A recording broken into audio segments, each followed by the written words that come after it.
County Citizen Advisory Committee is called to order for March 4th, 2020. Thank you all for attending. We do have a software issue tonight, and so we will be recording through the iPad versus the camera in the back. So please speak up and know that you will be recording on here, and this will be posted online at the end of the meeting. So, thank you all for coming. Appreciate it. Thank you, thank you, thank you.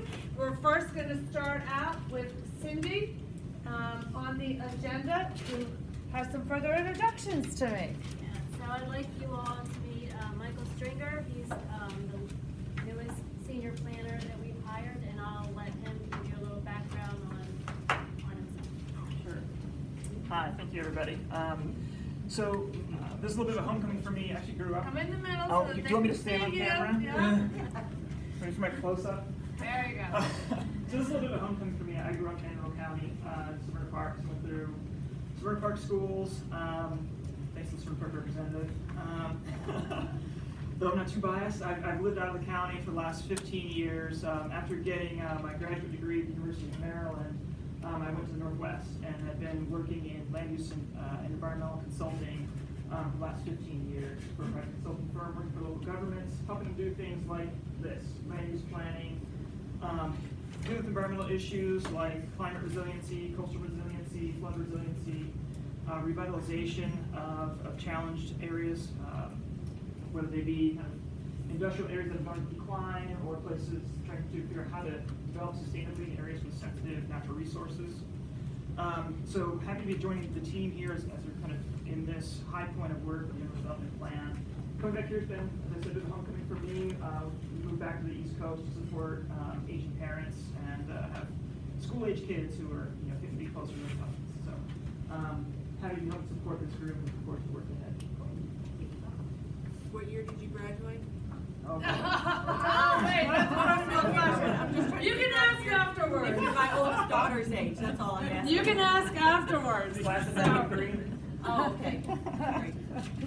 Okay, thank you. I also wanted to let you all know that we're thinking about Patrick. Patrick is on leave. He had a family emergency. His father is very ill, so please keep him in your thoughts. And we want to thank Mark for doing all the detailed emails so that you knew exactly what folder to do your homework from. And everybody was able to find those files. Once you printed it out like I did and cross-referenced it, it was very easy. So thank you, Mark, for doing all that. We greatly appreciate the details on where to find everything. So, okay, I'm going to turn it over and we are going to continue with finalizing. So I think it might be helpful just to sort of do a quick little catch-up, talk about where we've been, where we are, and sort of where we're headed for the next few months. So again, for the agenda, starting with just today, the agenda for tonight, we're just going to go over a few sort of housekeeping items as well, talk about some resources on the website, and then again, like your formal agenda references, we'll be talking about economic development, housing, and then sort of a lead into our next meeting, which will be about land use. So in front of you is an updated schedule. I'm going to say this a couple times. You have an old schedule. Take that out, recycle it. This is your new schedule, okay?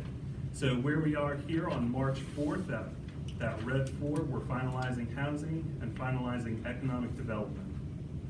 Okay, and then you sort of, I'm not going to walk through each item here, but I will call out hold for public forums, April 27th to May 21st. There should be a sheet circulating asking your availability, or rather what days you have conflicts during that time frame so that we don't schedule one of those public forums during one of those meetings that we would have in your region. Okay. Now again, since we're moving from the small area plan areas to these region plans, I've sort of noted, and you might be able to do this yourself, but I've also noted sort of now what regions you fall into. So for example, Severna Park is really just isolated to number 4. But Severn, I think, is broken up into 3 now regions and so on. So again, I'll leave it up to you to make your best judgment as to which public forum you want to go to, or if you want to go to both. Some people even are now split into 3 regions based on your former small area. But again, I think the idea of just having some representation would be helpful at these meetings. So take a look at the schedule. I think it should be pretty straightforward, but again, feel free to contact us if you have any other questions about it. And did I mention if you have an old schedule, recycle it, right? Okay. Okay, so where we've been, I think a long time ago, we talked about a vision statement and some themes. We've sort of checked that box, but again, if you want to reference your schedule, there will be a time if we want to revisit those when we're looking at the whole document when it's put together. We're working on that land use map and the policy areas map.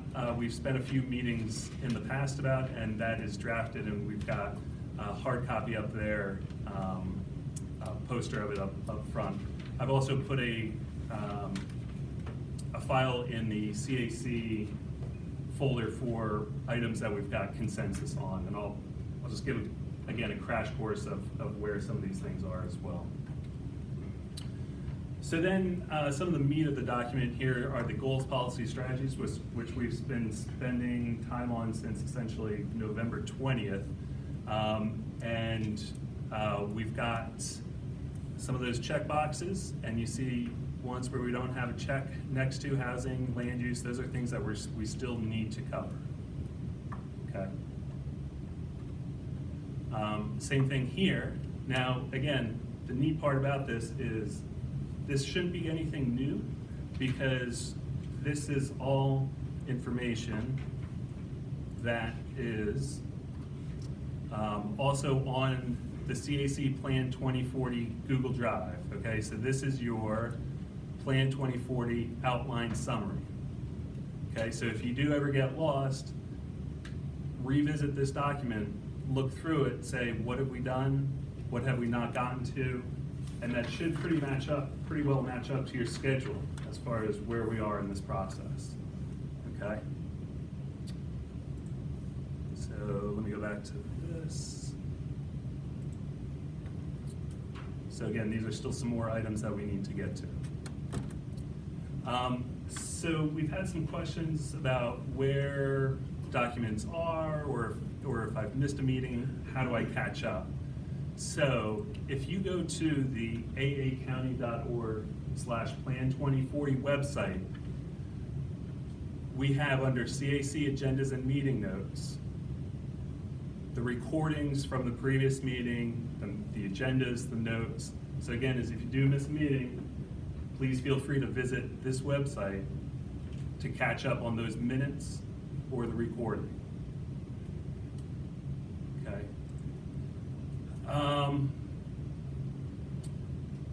And we went over the land use change application website last week. So I think that's, and again, there's a ton of information here, so please, if you do have any questions, check this website first, and then feel free to get in touch with us. Now, going back to your Google Drive, there was one item that I did want to call attention to. This is in additional materials. This is the online ethics training. Commission members are strongly encouraged to take this training. It takes it tells you it might take about an hour to do.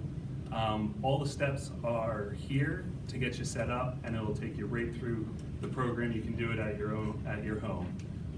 Again, it's strongly encouraged for commission members to go through this ethics training to just make sure that we're all on the same page and have the same understanding of what the rules and responsibilities are as serving as a public member on a commission. Okay, so again, I don't think we need to necessarily go through all the training. I'll leave that up to you. Feel free to let us know if you have any questions. Mark, say again, what folder is that in? So this is in additional materials. This was Okay. included in the latest email that I had sent out to the group. This was I think I listed the first two were your homework assignments, and then I had another section that said additional materials. Number 3. Yep. So please do that. Occasionally, some folks, staff members have some thoughts on websites that might be helpful as resources. So we'll continually update this document as we go along and sort of find resources that might be helpful for you guys.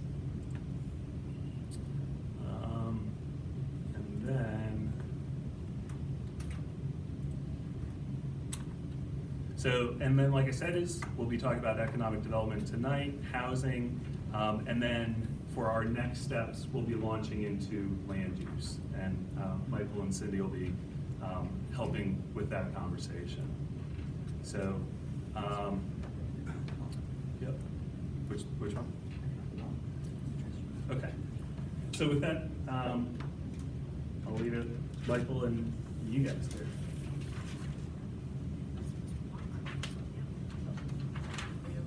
Okay, so for those who don't know, Mr. Jerry Walker, still the Director of Economic Development. We appreciate Jerry, and he has been a county councilman for a few years, and so he knows how to keep us on time and on budget, right? There you go. So thank you, sir, for coming. Thank you very much. As Elizabeth said, I was on the county council for 8 years and been in this role at economic development for just over a year now. I have about a week and a half left, so I'm actually on my way out the door, but I was happy to receive some inquiries related to our section that was given to us to sort of update as it relates to the GDP. So I did just want to, I received a bunch of different sort of comments that I think were fed back through Mark and his team, in particular Patrick, and so I did just want to address a couple things. There were a number of comments specifically related to Fort Meade and why we sort of felt like that there was support for additional development or growth in that area. So there were a lot of questions around that. So I'll just sort of try to give you some context for those of you that aren't aware of what's happening over in that area of the county, specifically from our perspective. So we're not, in our shop, we're not primarily focused on residential housing. That's not something that we really spend a lot of time looking at or promoting. Although obviously we do track what median household income is and median home prices are in the county and things like that. So we're keeping an eye on that because that is directly tied to the economy in that there's those transactions obviously drive the economy, as well as we have people that are, residents here in the county or wanting to come to the county. So those things and that those residents that live here or want to locate here are directly connected to the issue of workforce development. And that is a huge problem. And it doesn't matter what sector of the economy you're talking about. When you're looking at the commercial business entities that are out there, everyone is struggling for people, and it doesn't really matter. I said commercial, but that really doesn't even apply. It's really broader than that. It includes the government, NSA, Fort Meade, nonprofit organizations. It's across the board a shortage of people in general, and so housing does come into play a little bit when we start to think about the influx of people that might be coming to support the missions at the fort. And so that's one of the reasons why we made these comments in here. Over the past year, one of the things that I was sort of directed to do, the county exec had a transition team, as you know. Actually, Christina and I served on that. Neither one of us handled the economic development section of the county government, but the group that did, one of the recommendations that they made was for us to do a strategic plan. And so a strategic plan had not been actually performed in economic development for probably over 20 years. So we just sort of finished the meeting process of completing that, and I will share with you part of that was factored into our conversation and comments that we made and changes that we made, specifically as it relates to the fort, because we identified in our conversation that's really one of the largest economic drivers that are here in the county. What is happening not only within the fence line at the fort, but the growth that they're experiencing outside of the fence line. There are, and there's probably some people in this room that might know better than I do off the top of their head, but At my last count, I saw 119 different tenants on the fort. So these are like organizations that are renting space or leasing space. There was a couple of comments in here, one in particular that said something about what are like military bases more than just like storage facilities. And so just in response to that, in general, saying that, you know, there's actually a lot of things happening there, and it involves personnel, which is driving a lot of the need for additional infrastructure. So if you look in that area, there are projects that are underway, that have been underway around the exterior of the fort, and those projects we're hoping that as they finish up, that will improve the traffic flow around the fort. The military is also focused on this, and they just finished a new gate that people will be using to access the fort, and so that was another big problem that was causing backups. They just reached out to us like a month ago and said, you know, we've got the gate all completed on our end, it's ready to open. There's a 10-foot section of road that SHA is responsible for, and that's the only thing left to connect the new gate that we just spent all these millions of dollars building and, you know, the road access into the fort. And when you do that, it will relieve pressure off the other gates. They're having to beef up all the security, you know, obviously at the gate, and so getting people through as quickly as possible is extremely important. So I was mentioning all of those projects with respect to infrastructure and the gates and the travel and traffic patterns. Yes, there are struggles out there, but those will be improving as these infrastructure projects finish up. And so I thought it was important to mention that. Let me just see if there were other comments that I wanted to address before. Oh, there was another comment in here. So I put in here, work with our partners at the Fort Meade Alliance to ensure that the installation leadership has support from the business community, partner with the private sector members to advocate for the appropriate level of resources for the fort and its personnel. And there was a comment that was fed back to us that said that they're not sure that this is the county's job. So Arundel Economic Development Corporation is a separate 501c3 organization that is outside of county government. So our job is to support basically the private sector and the commercial entities that exist here in the county. And so we're tasked with growing the economy, helping the tax base increase. The Fort Meade Alliance was actually incubated in Arundel Economic Development. So it is an organization that we have a permanent seat on the Fort Meade Alliance Board of Directors. Currently, I'm sitting in that seat. It's an extremely important information conduit for us at Economic Development, but it's also an important resource for the fort. They're not in a position oftentimes to advocate for themselves, and so that is the mission sort of behind that group of businesses. It's primarily made up of businesses that support initiatives at the fort or that are working with the fort.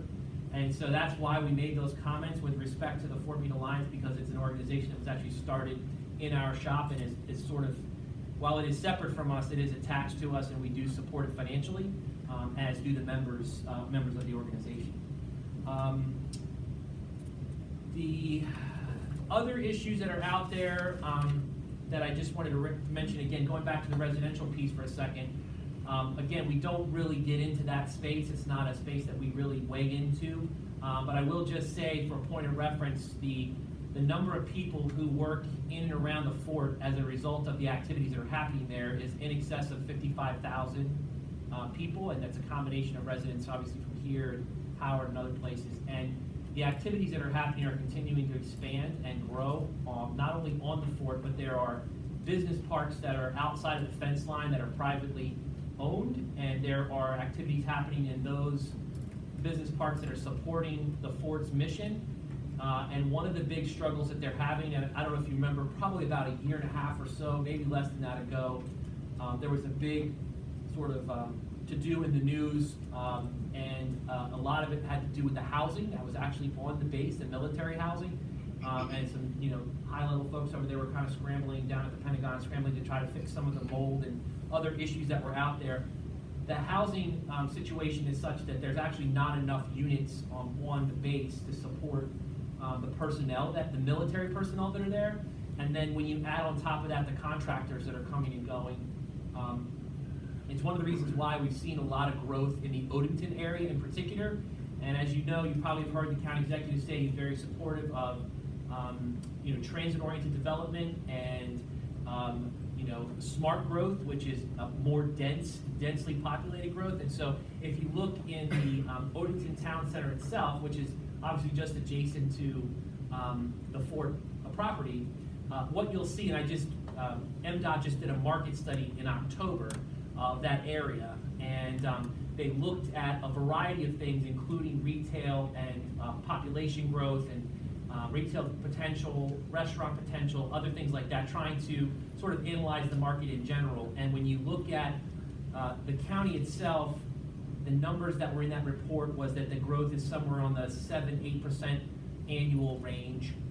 In the greater Odenton area, so if you look at outside of I don't know if you're familiar with that section of the county, but 32 kind of goes up and does like a little hump, and we call it the turtle. It looks like a little turtle shell with the tail going up towards the fort. In that turtle area, sort of like the core of Odenton, the growth rate is in the 17 to 18% range of our population. And then when you look just outside of that core, it's in the 12 to 13% range. So the growth rate in that area is high, and it's because of people moving there to be in close proximity to the fort. And so you've also seen out in that area, it has not been residential single-family homes necessarily that are being built. There's actually a number of apartment buildings that have been built in and around the train station there. And we are seeing excessive growth at that train station, not only from people coming into the train station to get to the fort, but also people from the community using the train station to leave. So there's a lot of sort of more smart growth things that are happening in that area around the fort. And so that's sort of what we were referring to when we talked about development in and around the fort and supporting the growth of that, because if you look at, and this is just from my council days, when you look at residential development and look at it on a per person basis, it's generally accepted that, the revenue brought in by another taxpayer that moves into the county isn't necessarily a net contributor to the bottom line, right?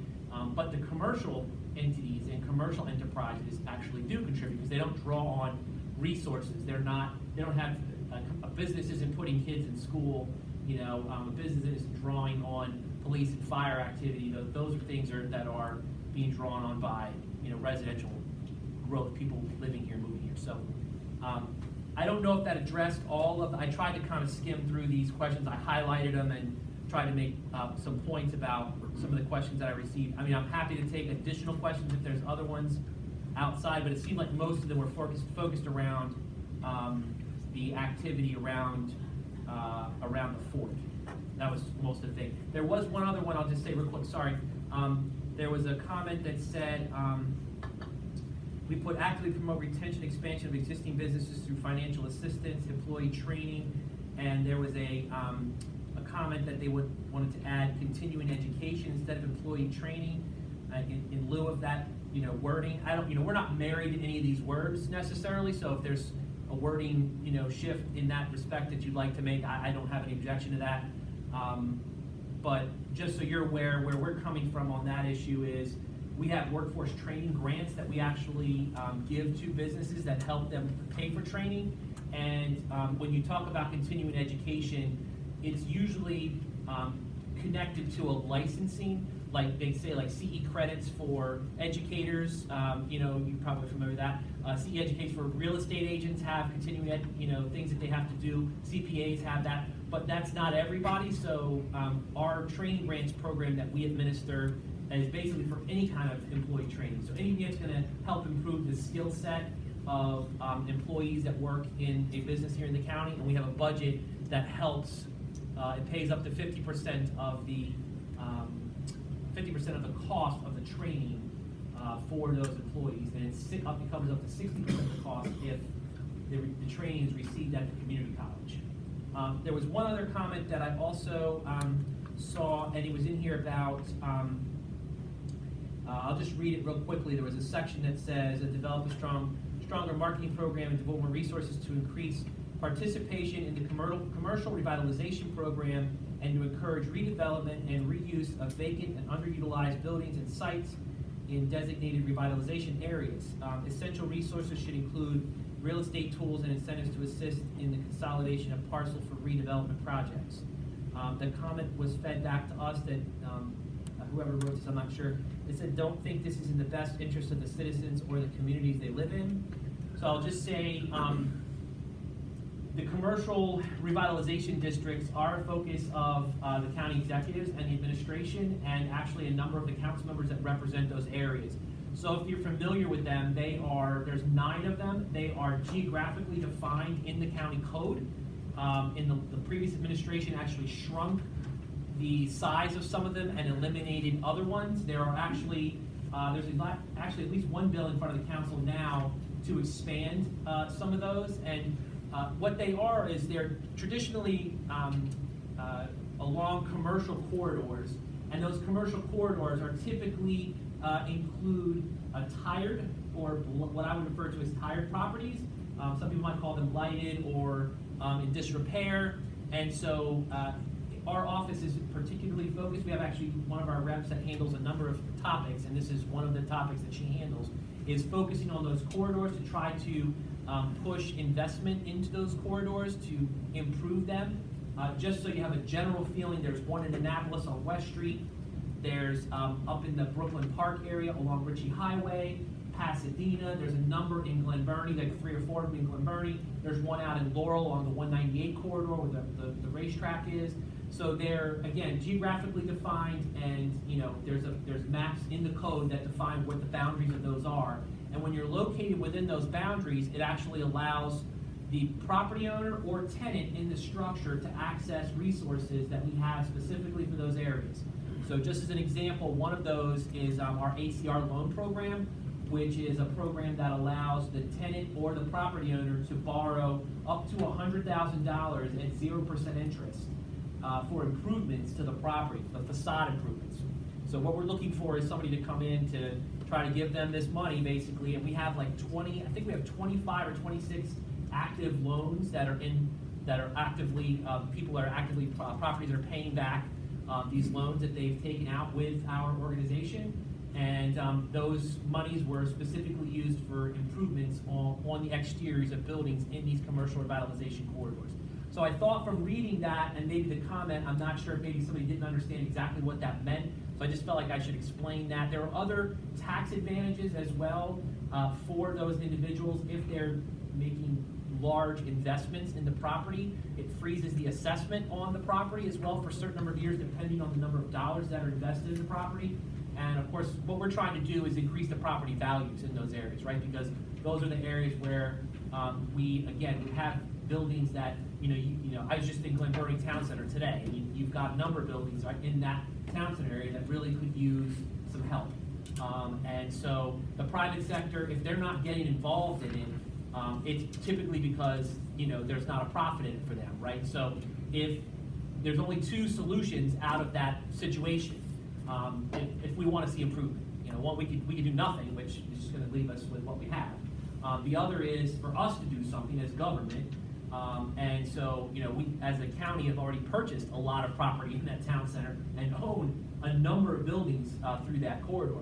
I think what's a better solution is figuring out a way to engage the private sector in such a way, and that's why we mentioned the lot consolidation as well, to try to hope that there's some synergies that are gained by allowing folks to make some changes to the properties, purchase buildings, consolidate things, and then maybe build something that's nicer that will drive traffic through that town center. The businesses that are in the town center are hopeful that will happen and are excited about the possibilities of that. And Councilwoman Pickard is really hot on this topic and pushing very diligently to make sure that there's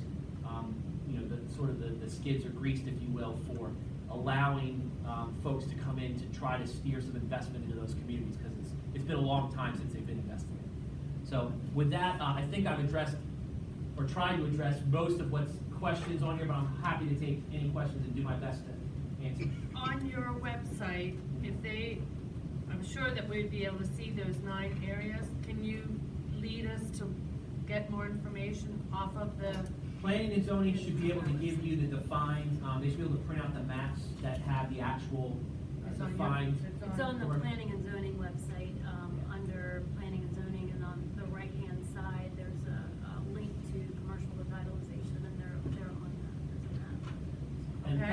Everybody hear that? Do they show up on the zone plan? I don't think they They're do. not. They're a special district. There's an overlay in our GIS system, I know that, but I don't, other than that, I don't. And we've done some really good, I mean, there's been some really cool projects. We just did a loan, for West Street here in Annapolis, 212, 214 West Street. It's they're brick front, two separate door entrances. And, if you've heard of Dangerously Delicious Pies, they were like on the front page of the paper a couple of weeks ago that they're coming to Annapolis. Not because of us, because we helped them with a 504 loan with a bank to renovate the property, and we gave them a $100,000 ACR loan to do the exterior. And they've got successful locations already in DC and 2 in Baltimore. And in what was a very, I mean, I went inside the property. It was not in good condition, you know. And this it'll fix it up. It'll be spectacular. It'll be a place to be for sure. I will say that, they do show up on the policy area map as, targeted areas. So like those purple areas that you see on your policy area map, those are the commercial revitalization areas. And the bill that Councilwoman Pickard has in expands it. I think they're mostly in her district, obviously, because those are the ones that she's focused on. Arundel Plaza, if you're familiar with that. I think she's also trying to include Marley Station Mall as well, because that's another property that needs, you know, some redevelopment. So, Gary, I saw you had questions. I appreciate you coming out tonight. Sure. I was excited to hear that somebody was gonna be here to talk about the economic development. But you really threw down some red flags on the field. One question I have to ask to start out with for my son. Every Sunday morning at 10 o'clock, we drive from Jessup to the highway for a wonderful brunch. And we crack up when we see that 10-foot highway, piece of that highway that you talked about, and why it has taken 6 years and they're still not done. And we see equipment, $200,000 diggers that haven't been moved for a year. What's the deal? I'm just curious. It is not a county issue, it's a state road and military, but I don't know the answer to that, to be honest. I've been trying to get State Highway to present here because it's a systemic problem to the county apparently, but we haven't been successful. We almost didn't, the county executive almost couldn't even go to the ribbon cutting at Jessup Elementary because the entrance way wasn't approved, except for 2 days before. Anyway, the one thing that you talked about was your percentages of growth. And I think one was 7 to 8% growth, and then you mentioned 17 to 18%. And I think there was one other that I missed because I was still in shock when I was writing it. But the consultant that was hired by P&Z, in the presentation that we had, talked about a number of 28,000 homes, which was, I believe, in 1 or 2% growth, which was being planned. So, how's this gonna work? If the numbers that we were looking at, that we were shown as a committee, was much smaller than the growth that you say you need. I wasn't saying that I needed, that actual growth is what has happened over the past 8 years. I apologize for not clarifying. So that was the growth pattern. It's a small area of the county. It is, correct. It's just around Odenton is what I was mostly referring So to. what do you feel is the percentage of growth that you do need? I don't have enough information myself to make a judgment call on that. I mean, again, we don't really weigh into the residential housing piece of it. I was just relaying the fact that these were the growth numbers over the past 8 years in that Odenton area in particular, around the fort. What I wanted, that was the next thing, was it concerned me that you don't take a systems view of the project, the issues. So, to me, yes, you need commercial buildings, you need homes, and you need roads for people to get there. So, for example, the one lady that works as a waitress on Sunday morning, she has to live in Frederick in order to afford a house. So, when we have all these things like Arundel Mills and other businesses that are hiring low-income, low-wage people, they have to be on the road, which then causes traffic jams. And I don't know whether you've been up to Jessup lately, but going into National Business Park and through Fort Meade is a nightmare for the employees to get in and out. So to me, somebody, which apparently nobody is in Anne Arundel County. But somebody needs to look at the system of commercial, residential, and the infrastructure to make it all work. And right now, it doesn't seem to be working very well. So Gary, your question is anybody looking at it overall? Yeah, that's basically the question. It's not our, it's not our shop that does that, so I'm, planning and zoning, I would guess, would be the one that would fall to, because they're looking at, and they're working with the transportation department, so, we're just focused basically on the commercial side of things out of our shop.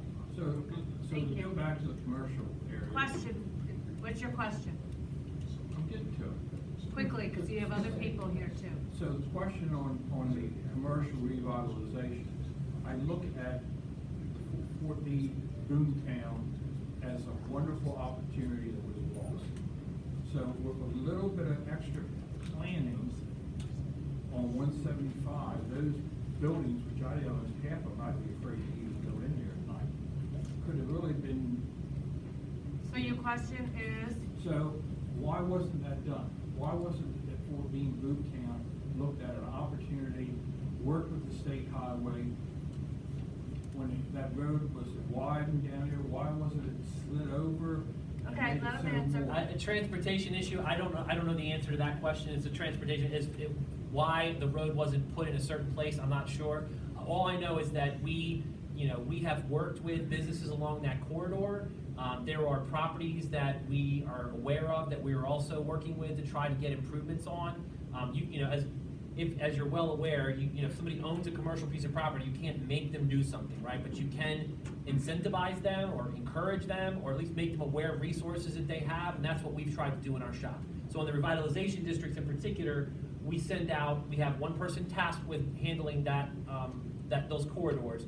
We also send out a mailer every single year to those properties, and it's actually where we get a number of responses back, both phone calls, emails, and letters back. From those specific properties in those corridors when people want to access the resources. We're just there to try to make them aware of the resources that they have to fix up their property. Was anybody that worked for Okay. you? Gary, we need to was consulted on that? go on. Patrick? I don't know the answer to that Patricia, sorry. because I've only been in this job for 1 year. Patricia? Unfortunately, my concern didn't make the paper, and I'm disappointed, but I will bring it up again. On page 2, I'm just going to read the first part of the sentence, or you can go, page 2, HE 2.2, where it says, focus economic development and business attraction efforts, et cetera, et cetera, et cetera, as well as in areas with existing or planned transit access. Yes. And my point is, use the train station. The train station really isn't a train station if you go to work after 6:30 in the morning, because you can't park. And that has been, got the public hearing on transportation, and that's been going on. I mean, I've lived there 50 years, and that's been going on since I was in that woman. You're right. So, to ask people in West County to allow, to actually focus development based on planned anything is unfair.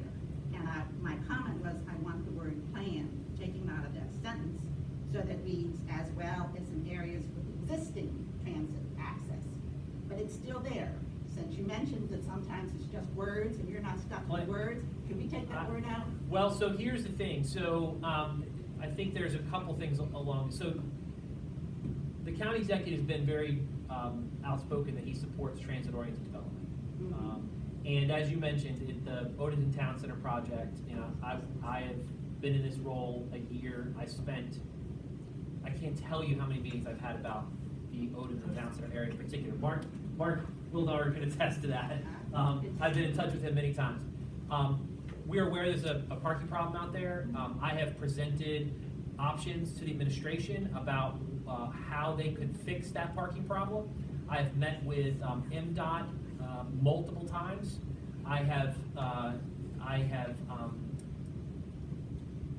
We've convened a couple of meetings within the administration about it. Delegate Pena-Melnick and Councilman Pruski have asked and requested the administration to host a town hall. We had that scheduled. It has been rescheduled. There's not a date. The one that was scheduled was canceled, but there's not a date that is set up yet, but what they were waiting for is new community engagement, constituent services people to be hired. And then once that happens, which they're already, I believe they're hired and onboarding them now, then they will get that date nailed down again, and they will host a town hall to inform the community about the activities that we've been working on as it relates to the parking, specifically problem. And then, I just wanna say Okay. thank you for making my point. You just made my point. These are all wonderful plans. If we had Harry Sinclair here, he could bring out his papers from 1987 of wonderful plans. Everybody's planning, but as you can see, nothing gets done. Now, I understand that. What I object to is future planning on things that don't get done. Stop directing in development to this area until one plan, any plan, gets accepted. And it's not just Odenton, it's Route 3 also. How many meetings do you have to have with State Highway Administration before they will accept any responsibility for what's going on Route 3?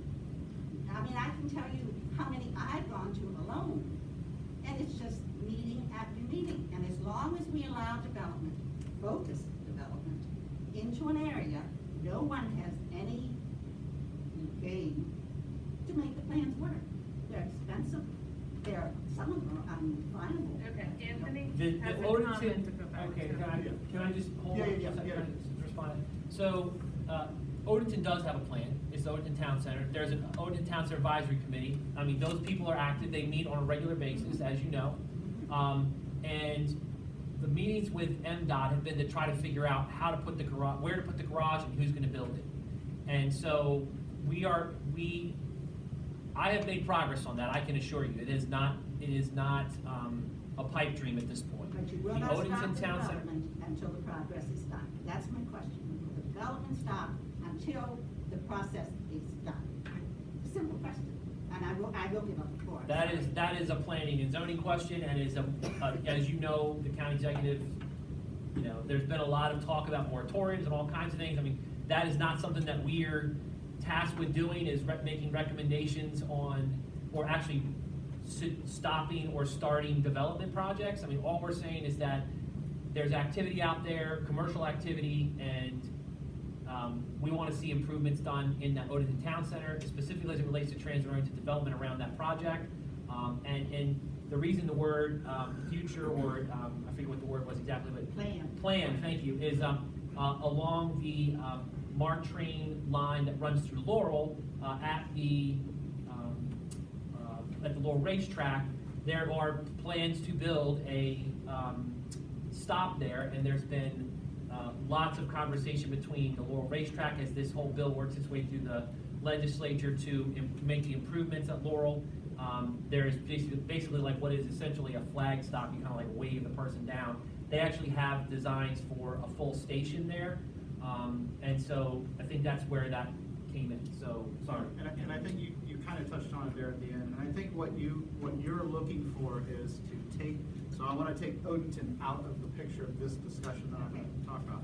Because I think what your point is that you don't want future development to go forward on a plan, on something that's planned and not in place to physically support at the time. And I think you touched on part of why.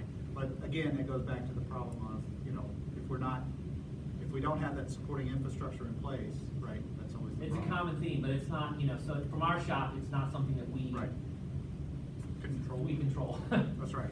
That- So I think that's what you were really looking for. Real quick, to put Odenton back into the focus just a little bit, having just until recently been on the Odenton Town Center Advisory Committee, having lived in Odenton until recently for 23 years, being a commuter on that BART train at that station, a lot of people have spent a lot of time and energy. They know these issues. They're working on them. Pruski's been all over it, and they've had things in the works, and a solution was at hand, and it fell through. That's just business, and it fell apart. So they're going to plan B, C, D, E. They are working it, so kudos to them. A little faith there, a little patience there, but I do get your point that we need to do more than just plan, they are taking it. I apologize, you had your hand up a while ago, I forgot that you did that. That's I'm okay. sorry. It was just a question about the Fort Meade Alliance and Yes. how that dovetails with our planning process, so that, does that information get conveyed to planning and zoning? Does it get incorporated into the residential planning process? I don't know if it gets incorporated into the residential planning process so much. I do know that, you know, planning and zoning is aware, obviously, of things that are happening at the fort. And so I'm not sure if they're communicating with planning and zoning that. But mostly what they're doing is they're. 12% growth or 18% growth even in a small area is a big deal. Yeah. I mean, It's tied directly to the fort, that's the jobs that are being created out there they're growing very rapidly. It's the number one employer in Maryland. That's exactly right.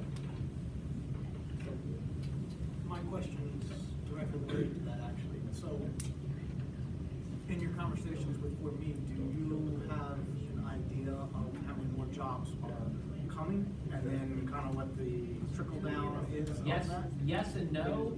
Sometimes they'll tell us in advance, and sometimes they won't. You know, they are protective of information, but we have open lines of communication with them, absolutely. And the county executive, Pete Smith, who's formerly on the council, is the liaison of the fort. NSA has done a really good job, I think, of communicating with the county and letting us sort of know what's happening out there as much as they can. So we are aware of it, but Best guess? So I think I don't you have have- to realize there's actually two entities, Right. Yes. the NSA and the NSA does a much better job of future planning, the Fort doesn't. Right. So. and you'll NSA get- has more money too. That's correct. The And so Fort is scrambling with the for military, money. they get the surprise, take care of it. And so I'll remind you, early on, when you all started meeting, we met with the fort and invited you to come out. And they won't give us exact numbers. I don't think they know. Sometimes they'll get notice that so-and-so But is moving in. suffice to say, there's more. Yeah, Yeah. and. Yes, it is continuing to grow. It is the cyber, it is a considered almost on the same plan as a Ford, like a Ford base, like outside of the US. I mean, that is how it is treated within the military, is that it's like a Ford operating base. So it is not, the issues related to cyber attacks are not going away. They're only getting larger and more frequent, and so that's why we need that installation there. So another thing, as far as growth goes, that's concerning to me, is that there was a consultant a couple of months ago that told us that all the developable land in North County and West County would be consumed by 2035. How would that affect your vision of the fort expanding, if that's really the case? It would certainly limit it. If that was the case, at some point they hit a brick wall and they wouldn't be able to build anything else. I mean, there's land on the fort, but there's also entities outside of the fort, the fence line, that are growing as well. What would your recommendations be to a planning committee such as this about addressing that issue? I mean, our job is to advocate on behalf of increasing the commercial tax base. So that is what we're tasked with doing, and helping to grow the private sector. So, I mean, ultimately, the job is, it comes down to a couple of issues. One, it's residential versus commercial, looking into zoning. I mean, ultimately, zoning drives, at the end of the day, drives what's built on those parcels. So, and what you're doing is laying the 60,000-foot view of where that development should go and how it should go. So it's not something that we delve into 60,000-foot view stuff. We're, in there helping folks on a day-to-day basis. If they have a piece of property with zoning that matches the use that they want, we're there advocating for them and helping them through the process. But I mean, wouldn't we say that developable land being not available in 2035 would be a major issue that your group Of course. would have to address? Sure. Be a major issue no matter where you live, if you run out of land. Thank you, we appreciate it, thank you Yes, so much. absolutely. And, My pleasure. you have the website, so if you want to talk with Mr. Walker in the next week or so, I encourage you to do that. We'll take a 5-minute break and be back ready to go at 6:05, please.